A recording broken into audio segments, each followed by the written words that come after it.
Buenas a todos, bueno, pues ya estamos aquí para grabar la tercera parte y parte final de la review de Warhammer Age of Sigmar, Grandes batallas en una era de guerra sin fin. En esta parte vamos a pasar ya directamente, vamos por fin, a lo que es la parte en la cual comienzan los distintos escenarios en los que se nos va avanzando el trasfondo, ¿no? Después de todo lo anterior, después de contar en los anteriores vídeos un poquito la historia de los ocho reinos y un poquito, bueno, también desarrollar un poquito la historia y demás, pues ya por fin empezamos con la cruzada de Sigmar por los ocho reinos.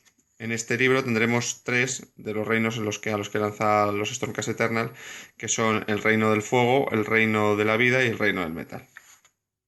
Bueno, pues empiezan las guerras Realgate y en la tormenta se acerca básicamente, se nos vuelve a explicar cómo Sigmar selló a Cir y creó a los Stormcast Eternals, además de la nube de Aether para ocultar a sus intenciones a Thyns, y añade que el mundo roto, los restos vamos, en el texto nos dice que los restos del mundo de Warhammer, el conocido como mundo roto, también se le conoce como Malus y que el anillo a su alrededor se le conoce como Sigmarabulum. Se nos añade, bueno, se nos dice que hay forjas, armerías, laboratorios, factorías de alquimia y molinos de almas. Es decir, se nos vuelve a repetir un poco toda la historieta para volvernos a poner en situación otra vez. También se nos dice que, y aquí sí que se nos añade como dato interesante, que Malus poco a poco va menguando en función del creciente poder del caos y que es de este mundo de donde Sigmar extrae su poder. Vuelve a decir que se dedica, vamos, a reclutar durante cientos de años a los mejores guerreros de la humanidad, les dio poderes divinos, armaduras de Sigmarite y armas encantadas, pues solo con un ejército así podía enfrentarse al caos. Usó su lanza de rayos para descargar su venganza contra los poderes ruinosos y así dio comienzo a la era de Sigmar. Así que bueno, también lanza rayos contra las tropas del caos y demás. Aquí ya comenzamos, después de esa introducción que es un poco más de lo mismo, pues comenzamos otra vez, ya definitivamente, con el avance del trasfondo, la península Brimstone, que en español es la península de azufre sulfurosa. Me gustaría decir muy rápidamente que no creo que deban de dejarse introducir todos los nombres propios del juego. Los nombres propios que quieran registrar, como Stormcast Eternals, bueno, pues hasta cierto punto vale. Los nombres de los personajes, como Bandus Hammerhand, no le quieren llamar Mano Martillo, vale, me parece bien, Hammerhand. Pero azufre, en serio, ¿no me traduces azufre? Bueno, o península sulfurosa también se podría traducir. Es que es un poco, bueno, ¿qué le vamos a hacer? Bueno, en Llamas y Venganza, pues continuando con los hechos narrados en el libro del set de inicio del starter, cuando Bandus Hammerhand tomó las puertas de Azir en Axi, en el Reino del Fuego, concretamente en la península de Azufre, se enfrentó a Korgos Kul, el señor del caos, que en el pasado, en la era del caos, destruyó a su tribu, los Direbrand, cuando él no era un Stormcast Eternal, era el líder de su tribu y se llamaba Bendel Blackfist. A punto estuvo de colmar Bandus su venganza sobre Korgos Kul en este ataque a la península de Azufre, pero en ese momento tuvo una visión. O sea, cuando iba a descargar el martillo, vio que en la fortaleza de Kul había un portal desde el cual el caos podía contar con refuerzos constantes. En ese momento, pues, no, pues en el caos de la batalla hizo que Korgos Kul pudiera escapar. En Visiones de Guerra Infinita es donde se nos cuenta efectivamente esta visión. Y aquí se nos muestra un mapa bastante chulo de lo que es la península de Azufre. Como veis, pues aquí el caos ha transformado los mundos, ¿no? Entonces, bueno, como es el mundo del fuego, pues vamos a poner cosas de fuego. Muchos volcanes, ríos de lava. Aquí el caos nos muestra, a ver si hacemos algo con este reflejo, los géiseres de sangre. Y aquí una serie de fuertes. Es decir, es un poco, bueno, pues sí, pues el caos haciendo de las suyas. Y aquí vemos la fortaleza de Korgos Kul, que está rodeada de 8 torreones. Aquí es importante señalar dos cosillas. Por aquí hay unos que se llaman los Yunques de Sigmar. Hay otros que están, creo que que son de los Leones de Sigmar. Y estos dos son de los Martillos de Sigmar. Para no liarnos demasiado, sobre todo para no andar volviendo constantemente hacia el mapa. Y aquí hay una pirámide que está hecha de cráneos. Solo de cráneos.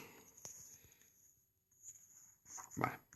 Bueno, aquí nos describen a los martillos de Sigmar. Se nos dicen que son los más puros, son los primeros que fueron reforjados, son los mejores, los más estupendos. Vamos, un poco pues como los ultramarines del Warhammer 40.000, ¿no? Los mejores, los más buenos, los que tienen más determinación, los que se fijan todos, los que siempre cumplen su misión con éxito. Pues, básicamente se nos dice eso. Bueno, en Islas de Oro se nos dice que efectivamente Bandus estaba, vamos, determinado a destruir el portal de la ira, que era de donde venían refuerzos constantes, y tenía que destruir las 8 torres de latón que lo rodeaban para que dejasen de mandar magia al portal, porque esos torreones extraían magia del reino del fuego y lo enviaban al portal para que éste se nutriera de magia y funcionase para atraer a todos los demonios del caos que hicieran falta como refuerzos. La tarea de destruir las 8 torres de latón se encomendó al Lord Relictor y Unus Critborn, que no estaba muy de acuerdo en que Bandus Hammerhand fuera a destruir el portal mismo directamente, ya que la misión de Bandus era proteger la puerta de Azir, que acababa de romper el sello, hasta que llegase un Lord castellano que la defendiera definitivamente. Pero Bandus sabía que el tiempo apremiaba y que si no la destruían pronto, pues se iban a ver invadidos muy rápidamente de muchísimos refuerzos del caos y había que destruirla lo antes posible. A medio camino se encontraron con Hactus Goldenmane, Lord Celestan también de la segunda cámara guerrera de la hueste de los martillos de Sigmar, y todos juntos se abrieron paso hacia la fortaleza de Kul. Ahí tenemos, la pirámide roja, las puertas, Bandus, los Goldenmanes, que son los que van con Hactus, entonces se juntan. Y cuando Bandus llega y ve a Goldenmane, él está rodeado de hordas del caos y demás, así que le ayuda y rompe el cerco, le libera y acaban todos juntos con el caos. Y por aquí Jonus va directamente por este camino a los portales. Los leones de Sigmar van por aquí y los yunques de Sigmar por aquí. Bueno. Pues aquí tenemos el primer plan de batalla y aquí me extenderé un pelín para comentaros cómo funcionan todos los planes de batalla. A partir de ahora no me dedicaré a decir, mira, esta batalla funciona de esta manera, este escenario así. No, porque es extenderse y es un poco pues una tontería extenderse escenario por escenario. Lo mejor es que os cuente lo principal del escenario. Lo principal del escenario es que no tiene ningún tipo de organización de los ejércitos, es decir, cada jugador puede llevar las miniaturas que le dé la gana. Las que le dé la gana. Y el número que le dé la gana. Exactamente igual como nos vienen las reglas de Age of Sigmar. No hay ningún tipo de... No ya restricción, sino ni siquiera una pauta mínima para decirte... Bueno, puedes meter tantos Stormcast Eternals o puedes meter tantos del caos o...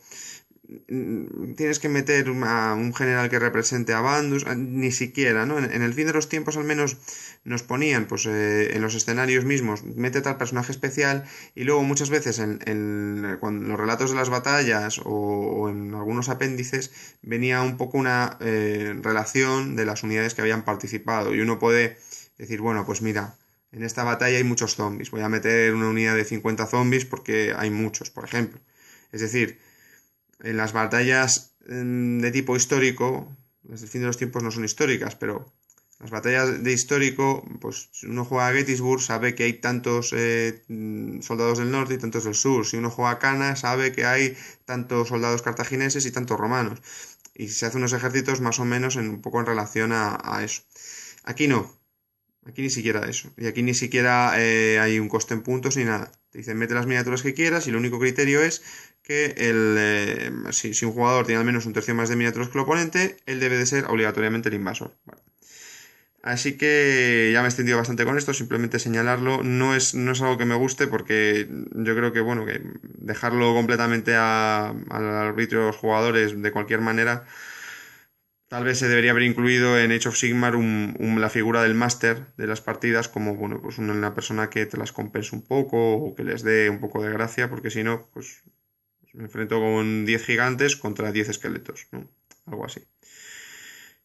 Y bueno, habilidades de mando y objetivos. Nos dan en cada escenario 2 habilidades de mando adicionales. Cada general pues tiene su habilidad de mando para evitar acobardamiento. Luego además ciertos generales tienen habilidades de mandos propias en su pergamino de batalla y aquí nos dan habilidades de mando adicionales para que las usemos. En cada escenario son habilidades de mando distintas y son objetivos distintos. En este escenario pues es básicamente romper el cerco. Este es el territorio del invasor de los Stormcast, este es el territorio del caos. Todos básicamente funcionan así. Vienen además con el escenario puesto sobre la mesa. Esto todavía aquí no se ven todas las planchas nuevas, pero sacarán escenario completamente nuevo para que si quieres puedas calcar la colocación de las distintas planchas del tablero. También vienen, en este caso no, pero en otras ocasiones con más escenografía, sobre todo de la nueva. Aquí aparecen creo que un par de bosques, no se ve muy bien qué es. Y con su dibujito y tal, muy bien, ¿no? Nos hablan del despliegue, que no utilices el despliegue de Age of Sigmar, sino otro tipo de despliegue distinto, que llegan unos refuerzos. Nos dan una serie efectivamente de reglas especiales en cada escenario. Y, por supuesto, la condición de victoria. Todo está muy bien, la verdad es que los escenarios son muy entretenidos. El gran problema, la gran pega, es que no hay ninguna forma de, bueno, de hacerlo un poquito equilibrado, salvo que los jugadores pues intenten acordarlo un poco como puedan. En tiempo de guerra ya nos dan las reglas que van a servir para la campaña de Age of Sigmar. Básicamente son dos principales, más luego la lluvia de Sigmar. Los principales son para invocar tropas, para traer refuerzos. Uno para los Stormcast Eternals, que son básicamente cuanto más turnos pasen, más probabilidades hay de invocar más refuerzos. Y otro que es para el caos, que es aleatorio. Desde el turno 1 lo puedes hacer. Eso sí, solo se pueden hacer una vez por batalla. Y luego aquí unas reglas, pues para sumarte liderazgo a Sigmar es como una especie de hechizo. O sí, realmente sí, funciona casi como un hechizo que lo lanzan los sacerdotes. Y suma más 2 al liderazgo a las tropas aliadas del orden y menos 2 al liderazgo a las tropas del caos. Y en la península de Brimstone, la península de Azufre, ya son reglas para utilizarlas en el reino del fuego. Tienes un hechizo adicional para los magos, que es la bola de fuego, una serie de reglas especiales para representar visibilidad y potencia de las armas de fuego, y géiseres de sangre ardiente, que es como un evento aleatorio, y además los triunfos. Los triunfos en Age of Sigmar es que cuando uno gana una partida, para la partida siguiente, si se enfrenta al mismo jugador, tira un dado de 6 y mira la tabla de triunfos y le da una bonificación. Esto es lo mismo, solo que son triunfos propios de la península de Azufre. Eso es. Bueno, ya me he extendido bastante con eso. Voy a darme prisa en comentar un poquito, vamos a ver, lo que viene a continuación. Bueno, en el Delta Fluye Rojo vemos como aunque ha sido derrotado por Bandus, Korgoskul no ha muerto y va a su fortaleza, donde provoca una matanza para invocar un ejército de desangradores y aplastar cráneos de Khorne. Que están por aquí. Aquí sale su ejército y en el texto que viene al lado se nos comenta que nos describe la marea sangrienta, la Gore-Tide, que es la mayor de las hordas de los Bloodbound y de Khorne, y que ha decapitado tantas víctimas como para levantar una inmensa pirámide con sus cráneos, que es la que hemos visto antes. Bueno, aquí en las Torres de Bronce ya por fin se nos dice cómo las fuerzas de Yunus Critborn, que es la especie de sacerdote guerrero de Sigmar, llegan a una de las torres de Latón, a la primera, y pese a la intervención demoníaca, pese a que efectivamente esas invocaciones que les lanza Korgoskul les atacan, pues la consiguen derribar, la primera torre, y van a continuación derribando varias torres. Esta es la torre de vigilancia, como veis. Esta va a ser la nueva, casi seguro, la nueva escenografía de Khorne, que saldrá, me imagino, en muy breve tiempo. Dentro de nada. Y lo mismo, otros escenarios. La tormenta converge. Se nos dice que el plan de Bandus era mantener a los yunques de Sigmar y a los leones de Sigmar bloqueando y distrayendo a buena parte de la marea sangrienta, como mientras él y Haktos iban a la fortaleza de Khul para destruir la Puerta de la Ira, cosa que os he enseñado ya en los mapas anteriores. Los yunques de Sigmar estaban en un puente para bloquear las fuerzas del caos del norte, los leones de Sigmar para distraer a las fuerzas del caos que viniesen por el oeste, etcétera, etcétera. Y en la Puerta de la Ira, que es el portal por donde entran los refuerzos de Korgoth Kul y del Caos, pues se nos dice cómo finalmente Bandus desafía en combate a Kul poco antes de que éste usase la cabeza recién cortada del Lord Celestan Haktos Goldenmane, al que obviamente mata, en un ritual para alcanzar la demonicidad. Se le ve a Korgoth subir a la pirámide de cráneos con la cabeza, llega Bandus, ¿qué? ¿No tienes narices para enfrentarte a mí? Entonces Korgoth se cabrea, baja y efectivamente se lanza a por Bandus antes de convertirse en príncipe demonio. También se nos cuenta la resistencia de nuevas tropas de Stormcast Eternas que defienden la puerta de Azir, encabezadas estas tropas por un lord castellano llamado Andricus Stoneheart. Y aquí tenemos el escenario de efectivamente detener el ritual, impedir que se convierta en príncipe demonio Korgoth Kul. Vale. En la tormenta recia lo que se nos dice básicamente es que finalmente el duelo entre Kul y Hammerhand concluye cuando el héroe de Sigmar, con su montura ya caída y sin su arma, toca el portal de la ira y pide a Sigmar que le golpee con sus rayos.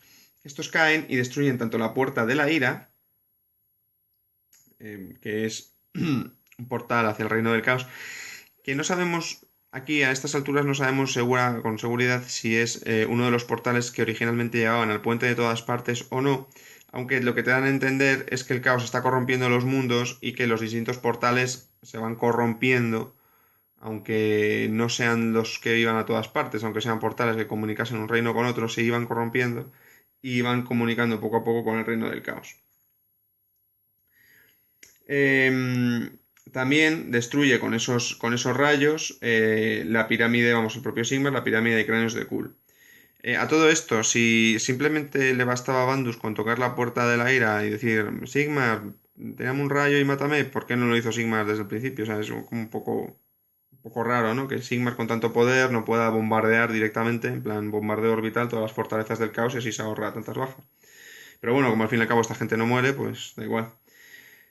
Pero el señor de Corne, Corgos Kul, sobrevivió aunque a pesar de la explosión y furioso. Aún así, siguieron llegando refuerzos de los Stormcast Eternas por la puerta de Azir, destruyeron las demás torres de bronce y los ídolos del caos y liberaron finalmente la península de Brimstone. Tormenta se extiende, vemos aquí un señor de los gusanos de Nargel. Y la tormenta se extiende, vemos como Sigmar envió sus Stormhost también a los demás reinos.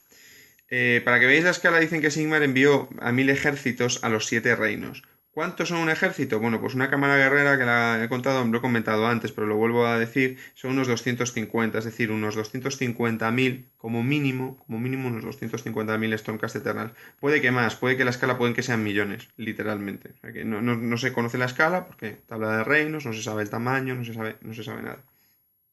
Pero sí que es una escala muy grande, mucho más que la de Fantasy.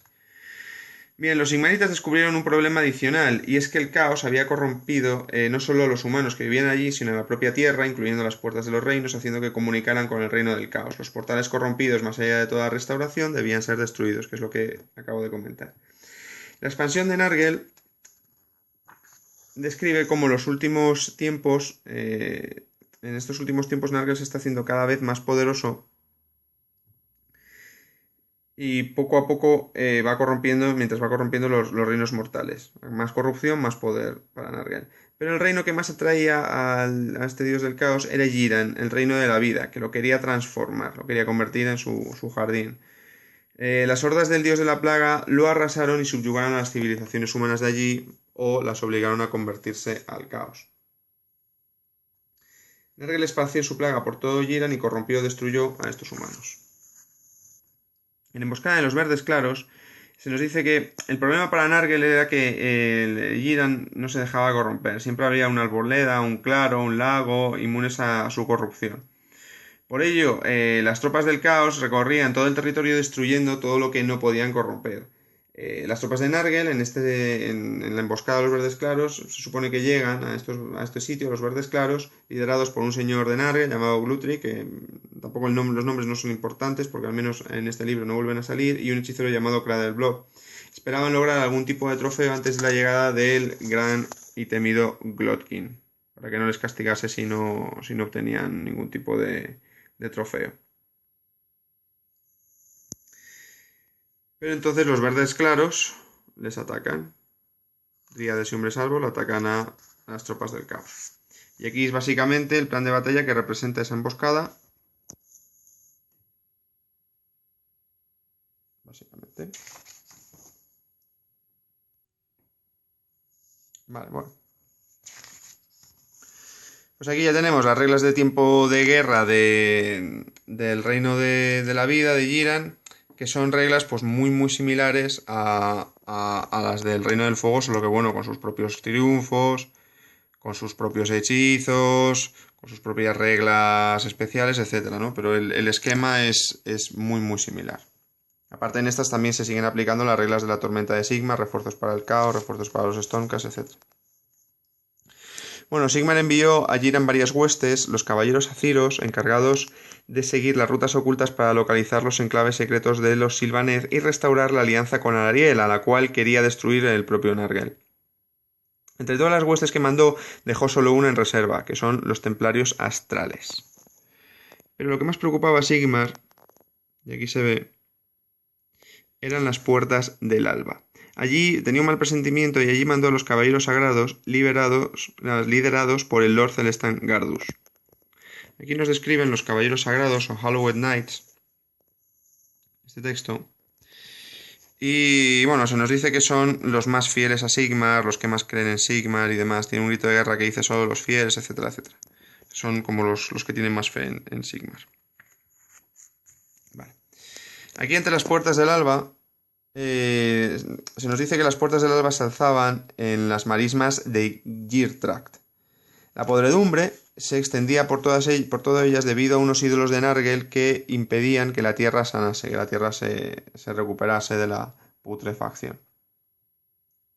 Por eso en cuanto llegaron los Stormcast Eternals, que llegaron efectivamente transportados en rayos, como llegan por el poder de Sigmar, de su arma y demás, pues destruyeron los ídolos y atacaron a la tribu, a la Girtraik que se encontraba alrededor de ellos y que debido pues, a la caída por sorpresa a los Stormcast Eternals, pues se encontraban dispersos, desorganizados y los Stormcast Eternals se lanzaron a por la Girtraik y la arrasaron, no supusieron ningún problema para ellos. Aquí tenemos romper el frente, que es la batalla que se supone que representa la llegada de los Stormcast Eternals. Aquí tenemos el ejército invasor, el ejército defensor despliega de forma aleatoria, más disperso. Es decir, todos los escenarios tienen sus gracias, pero lo malo es que no tienen unas pautas para qué miniaturas meter. Pero bueno, en el corazón de Jiran finalmente los caballeros de Aziros llegan ante Alarielle. Durante los últimos tiempos se había recluido completamente. Cuando el caos llegó a Jiran, en la era del caos, al comienzo de la era del caos, Alarielle decidió combatir. Y desde su trono, las raíces del mundo, podía sentirlo todo, podía sentir hasta cada brizna de hierba, lo cual para organizar una defensa y contraataques está muy bien, pero el problema es que Nargel cuando empezó a destruir y corromper las tierras, pues eso afectó mucho a Alarielle porque lo sentía todo. Y la llenó de dolor y desesperación. Cuando ella vio a los Stormcast Eternals, revivió ese dolor de los mundos y ordenó a sus guardias que se los llevasen. No obstante, pensó en la alianza y pensó en volver a asumir su faceta guerrera. Aquí se nos habla de las legiones de plaga, que son 7 ejércitos, que son los más grandes junto con los ejércitos de Glotkin. La más poderosa de estas 7 legiones, que las 7 están dirigidas por el Volatrax, pues la más poderosa de ellas está dirigida en persona por el general de las 7 legiones, que es Lord Volatrax, que es una gran inmundicia de Nargel. Aquí en los dominios de Volatrax, básicamente lo que se nos viene a decir es que cuando parecía que Lord Gardus y sus caballeros sagrados habían tomado las puertas del alba, apareció por ella la gran inmundicia Volatrax, pues esas puertas ya no comunicaban con el reino de Axi como se suponía, con el reino del fuego como se suponía, sino que directamente comunicaban con el jardín de Nargel, en el reino del caos. Simplemente decir como nota, que también nos lo comentan por aquí, es que el reino de Jiran empezó a verse afectado por Nargel cuando cayó sobre él un resto corrompido del roble eterno, del antiguo roble eterno del bosque de los elfos silvanos. Bueno, pues un resto que se había corrompido después del fin de los tiempos cayó sobre el reino de la vida y fue eso un poco lo que comenzó a corromper este reino en el Age of Sigmar. En la era vamos, no, en la era del caos, anterior al Age of Sigmar. Bueno, nos dice que Volatrax invocó a un ejército de demonios de Nargel inmenso que rodearon a los Stormcast, obligándoles a retroceder. Los demonios no paraban de aparecer, Volatrax seguía invocando constantemente, y el número de Stormcast era cada vez más reducido. Entonces Sigmar envió a su reserva a los Templarios Astrales, liderados por el Lord Celestan Cefacleas. Frente a estos refuerzos, Volatrax no paraba de invocar demonios, y además apareció una madriguera Skaven que perforó la realidad, porque los Skavens ahora no abren madrigueras en el suelo, sino que las abren en la realidad, hacen agujeros en la realidad, y entraron a miles, a cientos de miles, miembros del clan Pestilen, que atacaron a los Stormcast Eternals también. Por más presión que los Sigmaritas ejercían, los ejércitos del caos eran cada vez más numerosos, y Lord Garsus sabía que debía eliminar a Volatrax definitivamente, así que se lanzó a por él.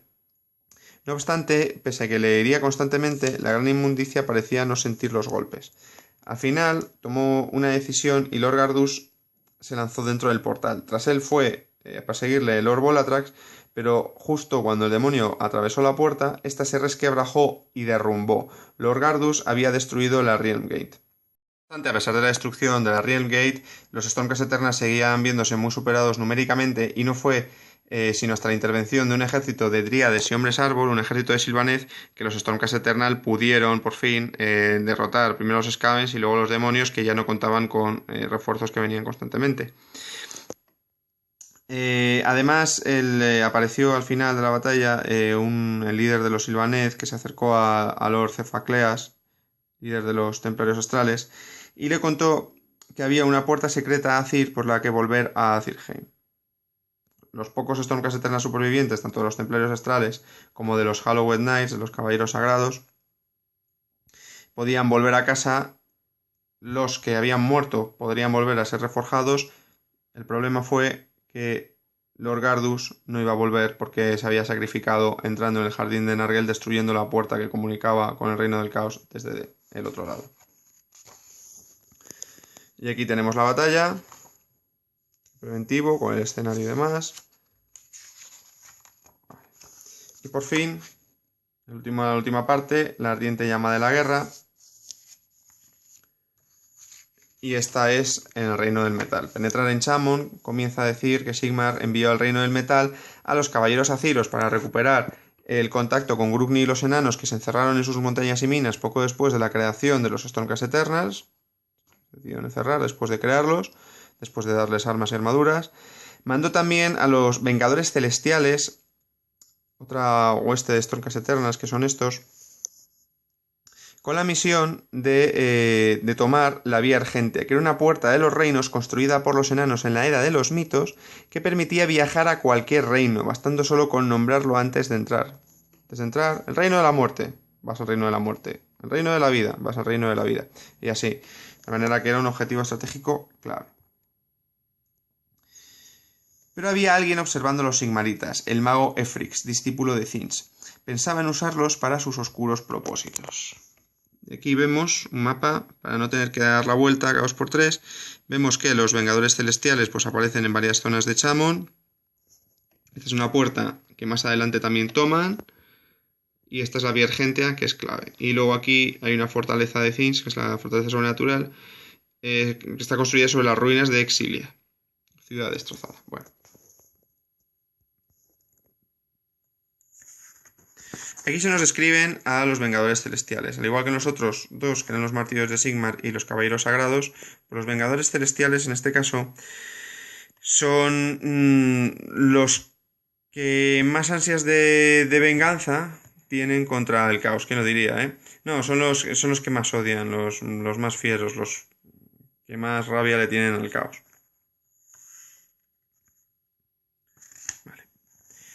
Aquí, en Defendiendo la Vía Argentea, nos cuenta cómo Eldrock, Lord Castellano de los Vengadores Celestiales, defiende la recién encontrada Vía Argentea, recién encontrada y tomada, contra un ejército del caos de Tzeentch que manda el tal Lord Efrax, que es el hechicero del caos de Tzeentch. Finalmente Lord Efrix, perdón.